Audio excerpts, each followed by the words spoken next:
Bag গুছিয়ে ঝটপট চলে এসো মিলি, প্রিন্স তোমার অপেক্ষায়। ভাই রে ভাই, আপনাদের মাঝে থেকেও কেউ একজন হতে পারে প্রিন্সের মিলি। তো গতকালকে নির্মাতা আবু হায়াত মাহমুদ আর ভেরিফাইড ফেসবুক আইডি দিয়ে এমন একটা পোস্ট করে, যে পোস্টের মাধ্যমে বোঝানো হয়েছে মেগা স্টার শাকিব খানের আপকামিং সিনেমা প্রিন্স, যে সিনেমার লিড হিরোইনকে খোঁজা হচ্ছে, যেখানে লেখা আছে ব্যাগ গুছিয়ে ঝটপট চলে এসো মিলি, প্রিন্স তোমার অপেক্ষায়। মেগা স্টার শাকিব খানের আপকামিং সিনেমা প্রিন্সে খোঁজা হচ্ছে অন্যতম গুরুত্বপূর্ণ চরিত্র মিলিকে, যেখানে আরো লেখা আছে ক্রিয়েটিভ প্ল্যান ফিল্মসের আসন্ন এই সিনেমায় তোমার মধ্যে যদি থাকে অভিনয়ে আত্মবিশ্বাস ও নিবেদিত প্রাণ, অভিনয়ের প্রতি ভালোবাসা আর স্বপ্নকে ছোঁয়ার সাহস, তাহলে এই সুযোগ শুধু তোমারই জন্য।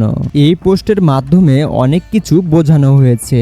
এর মানে প্রিন্স সিনেমাতে লিড হিরোইনে থাকছে নতুন মুখ। এই পোস্টের মাধ্যমে বোঝা গেল আবু হায়াত মাহমুদ কি লেভেলের ট্যালেন্টেড ডিরেক্টর। এই সিনেমাটা যে লার্জ স্কেলে নির্মাণ করা হবে সেটা বোঝাই যাচ্ছে। তো আপনাদের মাঝে থেকেও কেউ একজন হতে পারে প্রিন্সের মিলি। তো ফাইনালি অফিসিয়াল ভাবে জানা গেল যে প্রিন্স সিনেমার লিড হিরোইনের নাম থাকবে মিলি। তো যাই বলুন, প্রিন্স আর মিলির কেমিস্ট্রি যে পুরো বিশ্ব কাঁপাবে এটা তো কনফার্ম। তো পরবর্তী আপডেট পেতে আমাদের চ্যানেলটি সাবস্ক্রাইব করে আমাদের পাশেই থাকবেন। সকলেই ভালো থাকবেন, সুস্থ থাকবেন। আল্লাহ হাফেজ।